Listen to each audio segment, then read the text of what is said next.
chers compatriotes, il y a plus d'une année, je m'adressais à vous pour annoncer une série de mesures prises dans le cadre de la riposte face à la situation de crise inédite provoquée par l'apparition de la maladie à coronavirus. Bien que nous déplorons la perte de nombreux de nos compatriotes, force est de constater que de mars 2020 à ce jour, l'adhésion collective à ces mesures nous a permis d'une manière générale de contenir les 2 premières vagues de contamination.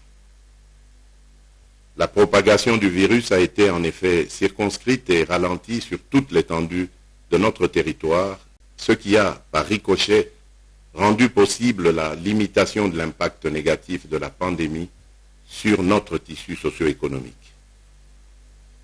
Mes chers compatriotes, malgré les sacrifices auxquels nous avons collectivement consenti dans la lutte contre la propagation du virus dans notre pays, il s'observe depuis quelques semaines une augmentation persistante du nombre de personnes infectées qui conduit nos experts à confirmer l'émergence d'une 3e vague.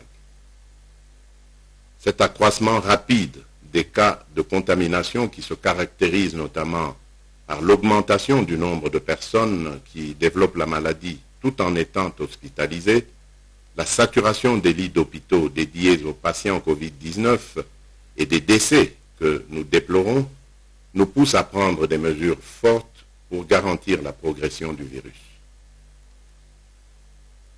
Pour ralentir la progression du virus, Ces mesures sont d'autant plus nécessaires en raison de la résilience de la Covid-19 et des différentes mutations qui la rendent davantage imprévisible et dangereuse, comme l'atteste la circulation du variant Delta, mieux connu sous le nom du variant indien.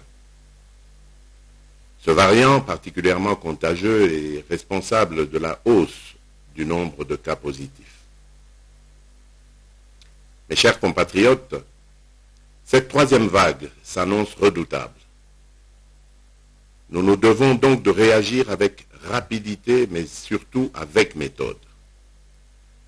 Ainsi, après concertation avec le gouvernement, le secrétariat technique de la riposte et la task force présidentielle de lutte contre la Covid-19, j'ai décidé d'instaurer les mesures suivantes avec effet immédiat à observer à compter de ce jour et ce jusqu'à nouvel ordre. Le maintien et le renforcement du couvre-feu de 22h à 4h du matin. À cet égard, outre les points de contrôle actuels, des patrouilles de la police militaire seront instaurées. Tout contrevenant sera sévèrement puni. Le port du masque obligatoire ainsi que le strict respect des gestes barrières, dont le lavage régulier des mains à l'eau et au savon dans tous les lieux publics et l'utilisation répétée des gels hydroalcooliques. L'interdiction de tout rassemblement de plus de 20 personnes sur les lieux publics. L'entrée dans les marchés publics est subordonnée à la prise de température, au lavage des mains ainsi qu'au port du masque. L'interdiction de l'organisation des deuils et veillées mortuaires dans les salles et les domiciles. Les dépouilles mortelles seront conduites directement de la morgue au lieu d'inhumation avec un nombre d'accompagnateurs n'excédant pas 50 personnes. Les contrôles sanitaires aux postes frontières nationaux seront renforcés. L'obligation de présenter un test PCR négatif réalisé en déant les 72 heures reste d'application et toute entrée sur le territoire national demeure subordonnée à la réalisation d'un nouveau test PCR auquel nul ne pourra déroger. La fermeture des discothèques et des boîtes de nuit pendant une durée de 15 jours. Les restaurants resteront ouverts dans les conditions de strict respect des gestes barrières. La gestion efficiente du personnel et le recours, le cas échéant, au travail à distance. La prise en charge sanitaire par le gouvernement de tous les cas positifs sur l'ensemble du territoire.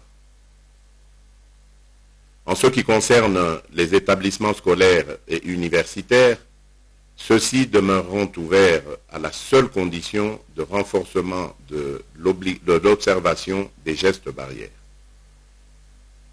Concernant les églises, celles-ci sont dorénavant astreintes à réduire le nombre de participants aux offices en fonction de la capacité d'accueil des lieux de culte et dans le respect strict des gestes barrières. D'un point de vue sanitaire, il sera désormais obligatoire de se faire tester régulièrement à l'aide des tests rapides devant tout associé ou non à de la fièvre pour toutes les personnes à risque ou les plus exposées, à savoir les personnels de santé, le corps enseignant, les agents et cadres des entreprises publiques et privées et ou toute autre personne exerçant une activité nécessitant de nombreux contacts. Les tests antigéniques rapides seront gratuits.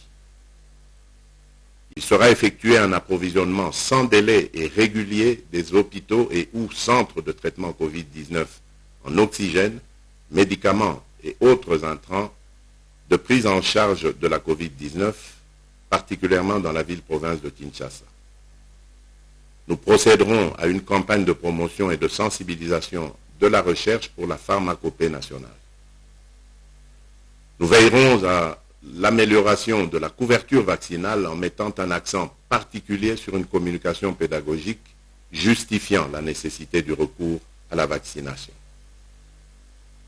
Mes chers compatriotes, afin de limiter plus durablement l'impact non seulement sanitaire mais aussi socio-économique de la pandémie de la Covid-19, le Premier ministre, chef du gouvernement, prendra toutes les mesures d'accompagnement, d'encadrement et de suivi dans les prochaines 48 heures. Dans ce contexte, et comme je l'avais annoncé dans mon récent point de presse, toutes les manifestations prévues dans le cadre des festivités du 30 juin sont annulées. Que Dieu protège la République démocratique du Congo. Je vous remercie.